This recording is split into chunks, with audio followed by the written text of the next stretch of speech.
નમસ્કાર મિત્રો, સમત્વ academy of સાયન્સમાં આપનું સ્વાગત છે. હું હર્ષ ભટ્ટ છેલ્લા 12 વર્ષથી બાયોલોજી વિષય ભણાવું છું. સમત્વ એકેડમી ઓફ સાયન્સમાં જો આપ ધોરણ 10 પછી પ્રવેશ લેવા ઈચ્છતા હો અને જો આપ બી ગ્રુપ રાખીને તમે આગળ કારકિર્દી બનાવવા માગતા હો તો બી ગ્રુપના વિદ્યાર્થીઓ માટે હું એમ કહીશ કે સમત્વ એકેડમી ઓફ સાયન્સની જે પદ્ધતિ છે એ ખૂબ જ ફાયદારૂપ બની રહેશે. બી ગ્રુપના વિદ્યાર્થી માટે બે ઓપ્શન સામાન્ય રીતે હોય છે. એક તો એણે રાષ્ટ્રીય કક્ષાની જે નીટ લેવાય છે એના માટે પ્રિપેર થવાનું હોય છે, અને બીજી વસ્તુ બોર્ડ પ્લસ ગુજકેટ. આ બે વસ્તુના મેરિટને આધારે એ ઈચ્છિત કોલેજોમાં પ્રવેશ મેળવતા હોય છે. નીટ દ્વારા વિદ્યાર્થીઓ MBBS, BDS, આયુર્વેદિક, હોમિયોપેથી અને વેટરનિટી આટલી બ્રાન્ચમાં નીટના સ્કોર ઉપરથી તમને એડમિશન મળતા હોય છે. જ્યારે તમે બોર્ડ પ્લસ ગુજકેટના માર્કનો મેરિટને આધારે તમે પ્યોર સાયન્સ અને બીજી કેટલીક એવી વિશિષ્ટ બ્રાન્ચ જેમ કે બાયોટેકનોલોજી છે, ફોરેન્સિક સાયન્સ છે, આ બધામાં તમે આગળ કારકિર્દી બનાવી શકો. અથવા તો જેને સંશોધન ક્ષેત્રે રિસર્ચમાં જવાની ઈચ્છા હોય એ વિદ્યાર્થીઓ સામાન્ય રીતે પ્યોર સાયન્સ પ્રિફર કરતા હોય છે.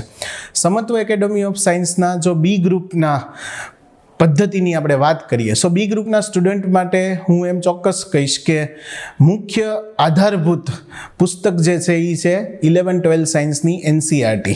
જો તમે નીટ લેવલ અથવા નીટ કક્ષાની પરીક્ષા દેવા જાઓ તો છેલ્લા ઘણા વર્ષોનો અનુભવ હું એવું કહી શકું કે કમ્પ્લીટલી પેપર NCERT બેઝ આવે છે.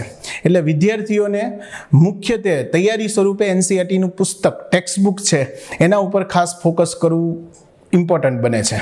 આ ઉપરાંત ફિઝિક્સ, કેમેસ્ટ્રી જેવા વિષયમાં એક્સ્ટ્રા પ્રેક્ટિસ, કોમ્પિટિટિવ લેવલના એપ્રોચ ધરાવતા MCQ, ટૂંકમાં હાઈ લેવલની પ્રેક્ટિસ સુધી એમાં જવું પડતું હોય છે.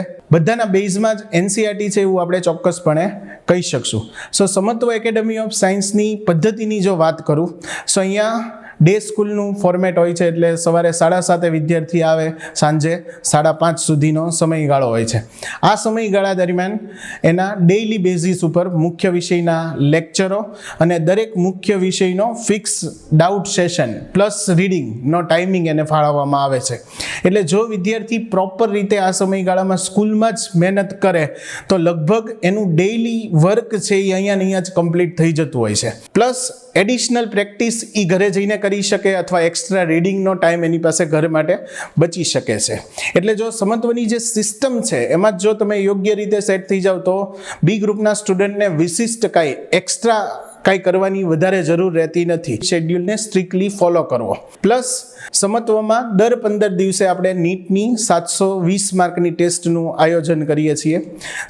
દર 15 દિવસે અલ્ટરનેટ એટલે કે 15 દિવસનો જે કાંઈ સિલેબસ તમે ક્લાસમાં ભણ્યા હો એના જ સિલેબસને બેઝ પેપર અને પેપરનું લેવલ છે એ એકદમ નીટના પેપરના લેવલને ઇક્વિવેલન્ટ હોય છે કે એમાં જરા પણ કચાશ રાખવામાં આવતી નથી. જેથી કરીને વિદ્યાર્થીઓને કોમ્પિટિટિવ એક્ઝામનો જે કાંઈ હાવ હોય એ મગજમાંથી નીકળી જાય ને એ ઇક્વલ સ્કોર કરી શકે કે જે સ્કોર એનો અહીંયા હશે એનો પેરેલલ સ્કોર જ તે ફાઇનલ નીટ એક્ઝામમાં રિફ્લેક્ટ થાય. બીજી વાત કરીએ બોર્ડ પ્લસ ગુજકેટ. જે વિદ્યાર્થી બોર્ડ પ્લસ ગુજકેટની તૈયારી કરવા માટે ઈચ્છે છે એ લોકોએ ધોરણ 11 અને 12માંથી ખાલી 12મા ધોરણનું NCERTના પુસ્તક પ્રિપેર કરવાના રહેશે અને એના ઉપરથી થિયરી બેઝ બોર્ડની એક્ઝામ અને પ્લસ ઓબ્જેક્ટિવ ટાઈપની ગુજકેટની એક્ઝામ આપવાની રહેશે. આ બંનેનું 60% 40%ના રેશિયોને આધારે તમારું કમ્બાઇન્ડ મેરિટ બને અને એના આધારે તમે પ્યોર સાયન્સમાં એડમિશન મેળવી શકો. જો વિદ્યાર્થી મિત્રો તમે 10મા ધોરણની પરીક્ષા આપી રહ્યા છો અને આગળ તમારી કારકિર્દી બી ગ્રુપમાં બનાવવા માંગો છો સમત્વ એકેડમી ઓફ સાયન્સ આપણા માટે શ્રેષ્ઠ વિકલ્પ છે એવું કહીશ.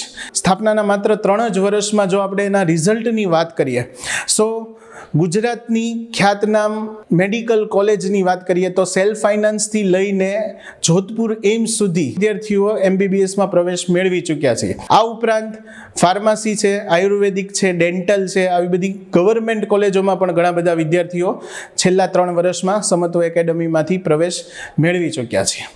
જો આપ 11-12 સાયન્સમાં બી ગ્રુપ રાખીને તમારી કારકિર્દી બનાવવા માંગતા હો તો સમત્વ એકેડમી ઓફ સાયન્સની એક વખત અવશ્ય મુલાકાત લેજો.